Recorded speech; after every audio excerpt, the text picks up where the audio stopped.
अस्सलाम वालेकुम my dear all foodies, मेरे प्यारे दोस्तों। उम्मीद आप सब खैरियत से होंगे। जहाँ भी रहे अल्लाह ताला की रहमत के साए में रहें। बकरा ईद बेहद करीब है, तो आज मैं आपके साथ शेयर कर रही हूँ रेसिपी सीख कबाब की, जो बहुत ही जूसी, टेंडर, बहुत ही स्पाइसी, चटपटी होगी।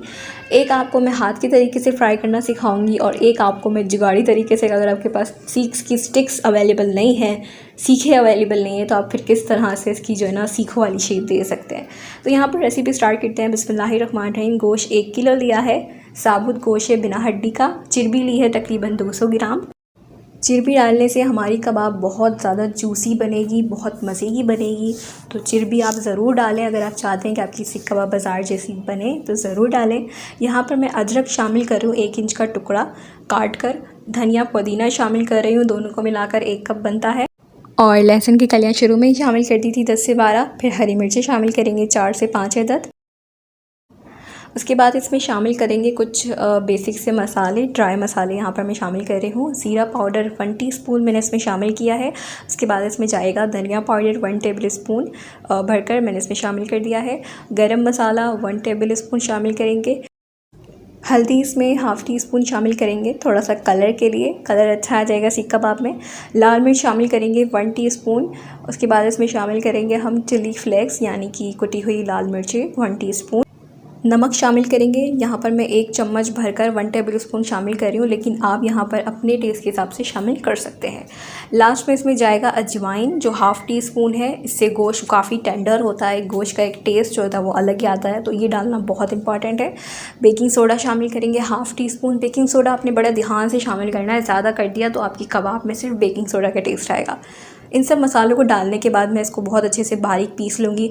इतना बारीक आपने इसको पीसना है कि जब आप इसको हाथ में लें तो आपको कोई भी मोटा दाना फील ना हो। बहुत बारीक पीसना है, क्योंकि जितना ही बारीक आपका कीमा पिसा हुआ होगा उतनी ही आपकी कबाब खाने में बहुत अच्छी बनेगी, टेस्टी होगी, टेंडर होगी। मैं आपको हाथों से दिखा रही हूँ कि मैंने कितना बारीक पीसा है। कीमा और चिरबी बहुत अच्छे से इसमें पिस चुकी है।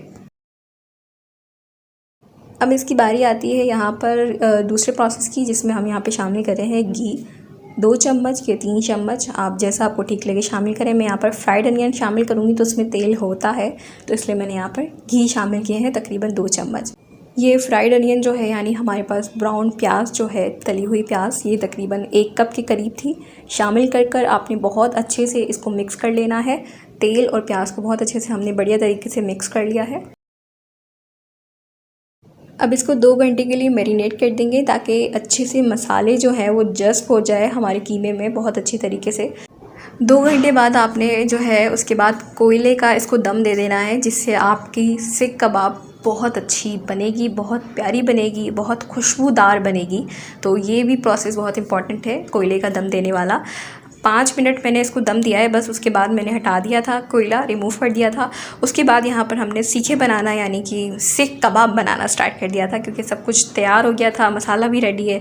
तो यहाँ पर मेरी जो है वुड स्टिक्स हैं, लकड़ियों की जो डंडियाँ आती हैं, स्टिक्स आती हैं, बेसिकली जो बारबेक्यू स्टिक्स होती हैं वो है। अगर आपके पास सीखे अवेलेबल नहीं है तो आप इस तरह से इसकी साइडों पर टैप लगाकर, मैंने यहाँ पर 4 स्टिक्स ली थी, 4 से 3, उसको टेप लगा लिया था। लेकिन साइडों पर, पूरी स्टिक्स पर आपने टेप नहीं लगाना, वरना आपकी कबाब जो है स्टिक्स पर चिपकेगी नहीं, गिर जाएगी, टूट जाएगी। साइडों पर 2 जगह पर बस हल्का सा टेप लगा लें कि ये जो है जॉइंट हो जाए।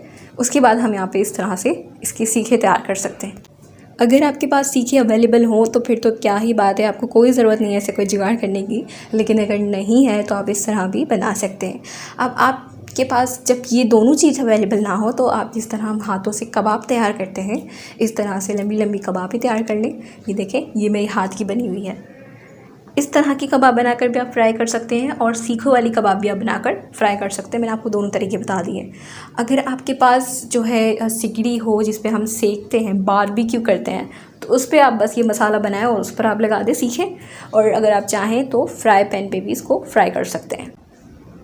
अब यहाँ पर क्या है ना, 5 मिनट के लिए इसकी साइड्स चेंज करेंगे, 5-5 मिनट में। बहुत ही धीमी आंच पर, हल्की आंच पर इसको हमने फ्राई करना है। लो फ्लेम रखनी है, हाई फ्लेम रखेंगे तो आपका कीमा जो है वो टेंडर नहीं बनेगा, कच्चा रह जाएगा अंदर से और खाने का टेस्ट नहीं आएगा। तो गोश्त जो है वो खुद ही अपना जो है पानी छोड़ता है। आप देख सकते हैं तेल में कितनी जूसीनेस बनी है। ये मेरी स्टिक्स वाली जो है ना सीख कबाब है, लंबी लंबी, ये स्टिक वाली हैं। वो हाथों की थी, ये स्टिक वाली फ्राई कर रही हूँ, दोनों आप देख लें। तो इसको 5 मिनट आपने ना एक साइड को 5 मिनट फ्राई करना है, फिर पलट कर दूसरी साइड को 5 मिनट फ्राई करना है। फ्लेम लो रखिएगा, हाई फ्लेम नहीं करनी है। इसी तरीके से हमने सारी कबाब को फ्राई कर लिया और यहाँ पर मैं आपको दिखा रही हूँ कि कितनी टेम्पटिंग बनी है, कितनी अच्छी बनी है। हमारी सीख कबाब बनकर तैयार हो गई। खाने में बड़ी चटपटी सी थी, खाते ही मुंह में जो है इसकी जूसीनेस की फीलिंग आ रही थी, मतलब इतना ज़्यादा जूसी बनी थी ये सीख कबाब, खाते ही मुंह में पानी पानी हो गया था। तो बहुत ही टेस्टी बनी थी।